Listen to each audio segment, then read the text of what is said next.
Hey there, welcome to another week of an SDR's journal. Took a bit of a break last week as wasn't keeping up too well physically.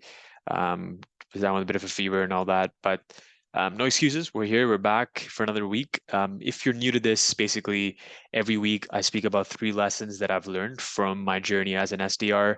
This is something that I guess when I look back in my life, I guess like if I feel that if I documented a lot more of it, it would have made me like myself 10 years ahead, a lot more grateful for that. Kind of documenting the journey, which is why I'm kind of doing this, I guess.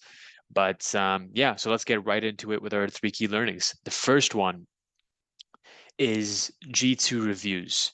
Now, if whatever company you work for, they're like reviews of your product on G2, where prospects literally write about what problems your product specifically solves for them, and what impact that product's actually had in their professional life, and for the business. So literally, you can pick up the language from your G2 reviews and use that in your emails, your call tracks, in your outreach overall, because that's literally like you're seeing sort of like what the exact wording that people are using when they're saying that X product has had an impact in our business, but in this way, or this is the problem that this product solves for us.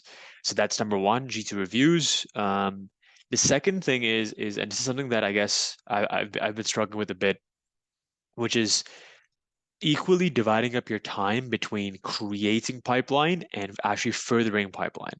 So by creating, that means reaching out to new prospects. By furthering, that means prospects that maybe you've engaged a bit, or you have some level of traction, or you've been given some referral, and you're trying to go deeper into that account to finally break in and get that demo. So, like for example, like when I started about it's been about 4.5 months now. At Loopio, at the starting, of course, your focus is you don't really have a pipeline. So you're trying to build that up from scratch. But as you get more tenured in your role and you have a pipeline, yes, of course, you want to continue focusing on creating, but I think it's also as important to start to shift a bit more of your focus on like doing your follow-ups and furthering your pipeline.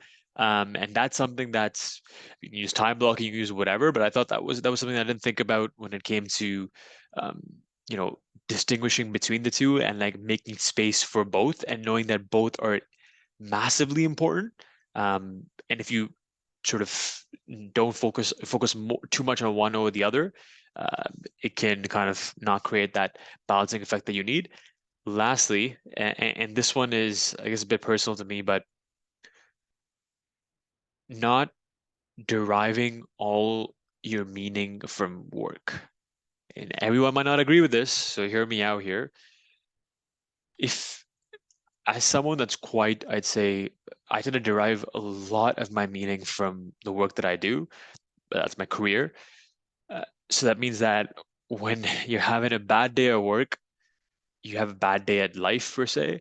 But when you have a good day at work, you have a good day at life. But especially when you choose a profession like sales, I don't think that's quite sustainable.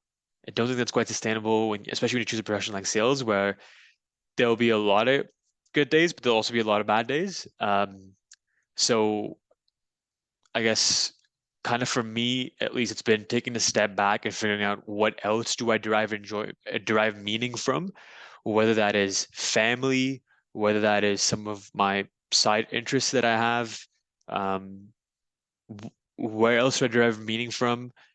That's something that I guess I've been asking myself, so as to not kind of go with all the emotional roller coaster that you end up kind of being in sales.